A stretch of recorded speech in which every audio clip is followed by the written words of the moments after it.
यहाँ पर ये व्याप्ति का विचार किया। व्याप्ति के बाद आगे बोलिए जल्दी रे, तो जो पढ़ने के लिए भी बहुत दिक्कत होती है, पढ़ निकालता नहीं पहले जल्दी। पक्ष धर्मताया दक्षिणम। हाँ बोलो। व्याप्यस्य पर्वतादिवृत्तित्वं पक्ष धर्म। पक्ष धर्मता ज्ञानम एक बताया था, व्याप्ति विशिष्ट पक्ष धर्मता ज्ञान, ये दो अंश थे परामर्श के कथन के समय पर। तो इसमें दो अंश थे, उनमें एक अंश व्याप्ति क्या चीज है ये बताए, यत्र यत्र धूमः तत्र तत्र वन्यरिति साचर्य नियमो व्याप्ति। अब दूसरा पक्ष आ गया, दूसरा विभाग कि पक्ष धर्मता ज्ञान। तो पक्ष धर्मता क्या चीज है, तो पक्ष धर्मता का यहाँ पर लक्षण किया। व्याप्यस्य पक्षवृत्तित्वं व्याप्यस्य पर्वतादिवृत्तित्वं पक्ष धर्मता। व्याप्यस्य व्याप्यस्य अर्थात व्याप्ति का आश्रय उसे कहते हैं व्याप्य। उसे व्याप्य कहते हैं, अरे बोला करिए, साइड बैठिए और थोड़ा बोला करिए। व्याप्य किसे कहते हैं? व्याप्य के आश्रय, व्याप्ति के आश्रय को व्याप्य कहते हैं। किसे व्याप्य कहते हैं? व्याप्ति के आश्रय को व्याप्य कहते हैं। व्याप्ति का आश्रय कौन होता है? हेतु। व्याप्ति का आश्रय कौन होता है? हेतु। हेतु का पर्वतादि वृत्तित्वम, पर्वत आदि पक्ष। पर्वत का अर्थ क्या हो गया? यानी हेतु का पक्ष में रहना ही पक्ष धर्मता है। व्याप्य का अर्थात हेतु का, पर्वत का अर्थात पक्ष। एक उदाहरण रूप से पर्वत दिया है, तो व्याप्य का अर्थात हेतु का पक्ष में रहना ही पक्ष धर्मता है। ये अर्थ ध्यान में रखिए, ये ध्यान में है ना। हेतु का पक्ष में विद्यमान होना, जैसे अभी पर्वतो वन्यमान धूमादि स्थल में पक्ष है पर्वत, उसमें हेतु धूम का रहना यही पक्ष धर्मता है, और उसके ज्ञान को पक्ष धर्मता ज्ञान कहेंगे। अब देखिए पदकृत्य में क्या कहते हैं, ननु ज्ञातायं व्याप्ति पक्ष धर्मता ज्ञानम इत्यत्र का नाम पक्ष धर्मता। शंका हो गई, इयम व्याप्ति ज्ञाता, यह व्याप्ति हमने जान ली। व्याप्ति क्या होती है यह हमने जान ली। क्या है व्याप्ति? बोलिए साध्या भाव वृत्तित्व लक्षण बोला करो, पढ़ाया हुआ क्यों कहा जा। क्या है व्याप्ति का लक्षण? ये व्याप्ति है, हमने व्याप्ति को जान लिया। लेकिन अब पक्ष धर्मता ज्ञानम ये पद भी दिया था, पक्ष धर्मता ज्ञानम। इसमें पक्ष धर्मता क्या चीज है? का नाम पक्ष धर्मता। पक्ष धर्मता किस नाम वाली है, क्या है? तो उसका उत्तर इति अपेक्षमाणम प्रति, ऐसी अपेक्षा करने वाला, ऐसी इच्छा करने वाले के प्रति तत्स्वरूपम निरूपयति, उसके स्वरूप का निरूपण करते हैं। किसके स्वरूप का? पक्ष धर्मता के स्वरूप का निरूपण करते हैं। आप इतने भूल जाते हैं कि कहाँ चलते हैं। अब ये पूरे पंक्ति का अर्थ बताइए क्या है? इसको रोकिए, जब हम प्रश्न पूछते हैं तब तो व्याप्यस्येति, ये व्याप्यस्य यह प्रतीक है। आपका व्याप्यो, व्याप्यस्य में व्याप्य पद है, व्याप्य से षष्ठी का एक वचन है, उसमें प्रथमा का एक वचन क्या होगा? व्याप्य। तो व्याप्य क्या चीज है? व्याप्यो नाम व्याप्त्याश्रय। क्या लिखा है? व्याप्यो नाम व्याप्त्याश्रय। ये भी जड़ जा रहा है बोलने के लिए। व्याप्य नाम क्या चीज है? व्याप्य अर्थात व्याप्ति का आश्रय। व्याप्ति का क्या अर्थ है? व्याप्य का क्या अर्थ है? आप कोई बोलेगा व्याप्त्याश्रय क्या? व्याप्त्याश्रय अर्थात व्याप्यो, व्याप्य। और व्याप्य का अर्थ क्या? व्याप्य का अर्थात व्याप्त्याश्रय, व्याप्ति का आश्रय, उसे क्या कहते हैं? व्याप्य। व्याप्ति का आश्रय कौन होता है?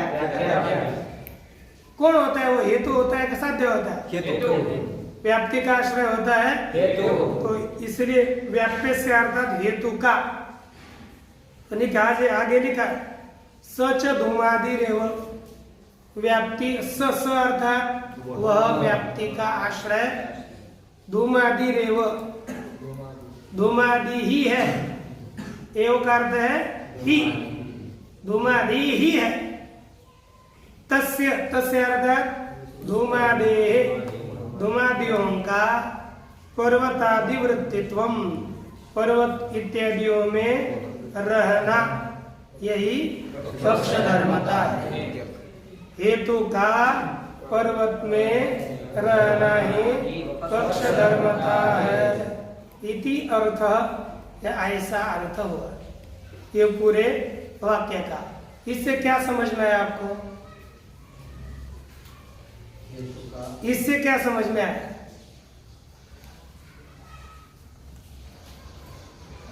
ये व्याप्ति क्या चीज है ये बताइए। उसके पश्चात पक्ष धर्मता क्या है यह बताया। अब ये इतना ये हो गया व्याप्ति विशिष्ट पक्ष धर्मता ज्ञान यही परामर्श है। और परामर्श से अनुमिति उत्पन्न होती है। अनुमिति होती है, परामर्श उत्पन्न होने वाला ज्ञान ही अनुमिति है। तो अब इस ऐसा ही विचार पहले ये का चला कहाँ से? अनुमिति करणम अनुमानम, ये हमको बताना था। अनुमिति का करण अनुमान, वह अनुमान उसका निरूपण करते करते एक वहां से निकली अनुमिति, उसके बाद परामर्श, परामर्श के बाद व्याप्ति और व्याप्ति के बाद पक्ष धर्मता। ये प्रसंग से इन सब का विचार किया। लेकिन अपने लिए निरूपण के लिए मुख्य था अनुमान। तो अब अनुमान कितने प्रकार का है यहाँ से पूरा वही उसी का निरूपण करने चले तो कहते हैं अनुमानम द्विविधम स्वार्थम परार्थं च। अनुमान कितने प्रकार का है? एक अनुमान है अनुमान, अनुमान है।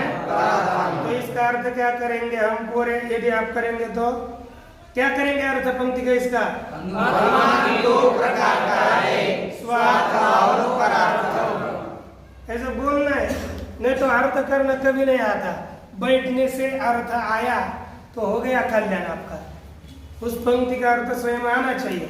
नहीं आता है तो जो अर्थ हमको लगता है कि यह अर्थ शब्द बोलने वाला है, लिखो फिर उसके अर्थ को लिख कर रखो। कोई नूतन आया तो लिखना चाहिए, केवल मुख और देखने से अर्थ नहीं होता। तो लेखन विरागो मूर्खता, ये बड़ी मूर्खता है। जो लिखता नहीं ना वो सच्ची 100% मूर्ख रहता है, क्योंकि बाद में ध्यान में आता है नहीं और फिर कुछ समझ में नहीं आता तो मूर्ख रहेगा। अब इसमें देखिए आगे पदकृत्य में कहते हैं अथ कथम अनुमानम अनुमितिकरणम। अथ कथम, कथम अर्थात कैसे, अनुमानम अर्थात अनुमान, अनुमितिकरणम अनुमिति का करण है। अनुमान कैसे अनुमिति का करण है। कथम व तस्मात् अनुमिति जनिरिति, जनि अर्थात उत्पत्ति। शब्द ध्यान दीजिए, जनि का अर्थ है केवल उत्पत्ति। तो तस्मात्, तस्मात् अर्थात उससे, अर्थ किससे? अनुमान से। अथवा तस्मात् अर्थात अनुमान से अनुमिते जनि ही कथम, अनुमान की उत्पत्ति कैसे होगी इति ऐसा प्रश्न हो। अनुमान अनुमिति का करण कैसे है, कैसे उससे अनुमिति की उत्पत्ति होती है। इस तरह से क्या हो गई है, ये शंका हो गई। तो उसी शंका का अब उत्तर देते हैं। इति जिज्ञासमानं प्रति, जिज्ञासमानम, जिज्ञासा अर्थात जानने की इच्छा। जिज्ञासा किसे कहते हैं? जानने की इच्छा। और जिज्ञासमान अर्थात जानने की इच्छा करने वाला। जानने की इच्छा करने वाला। तो जिज्ञासमानम प्रति, जानने की इच्छा करने वाले के प्रति लाघवात, लाघवात अर्थात लघुता से, लाघवात से क्या कहेंगे? थोड़के लघुता से, संक्षेप से समझो। अनुमान विभाग मुखेन एव, अर्थात अनुमान के विभाग के मुख से, यानी मुख्यतः अनुमान का, आदि में अनुमान का विभाग करके, अनुमान के विभाग के मुख से ही बुबोध ईशु, बुबोध ईशु अर्थात बोधित करने की इच्छा करने वाला। बुबोध, बुबोध ईशा अर्थात जानने की, बोध करने कराने की इच्छा। बुबोध ईशा अर्थात बोध कराने की इच्छा। बुबोध ईशु अर्थात बोध कराने की इच्छा करने वाला, दूसरे को ज्ञान कराने की इच्छा करने वाला कौन? ग्रंथकार। कौन है? दूसरों को ज्ञान कौन करना चाह रहा है? ग्रंथकार। बुबोध ईशु ग्रंथकार अनुमानम विभजते, अनुमान का क्या करते हैं? विभाग करते हैं। कैसे? अनुमानम इति, अनुमान कितने प्रकार का है? अनुमानम द्विविधम। क्या लिखा? अनुमानम द्विविधम। कौन कौन सा? स्वार्थम परार्थम चेति। एक अनुमान हो गया स्वार्थ अनुमान, और दूसरा अनुमान परार्थ अनुमान। इस तरह अनुमान दो प्रकार का है। कितने प्रकार का है? दो प्रकार का है। और अब पहला अनुमान स्वार्थ अनुमान है। कौन सा है? स्वार्थ। और दूसरा परार्थ। स्वार्थ अनुमान किसे कहते हैं? ध्यान दीजिए, खुद के अनुमिति के लिए जो हेतु, उसे कहेंगे स्वार्थ अनुमान।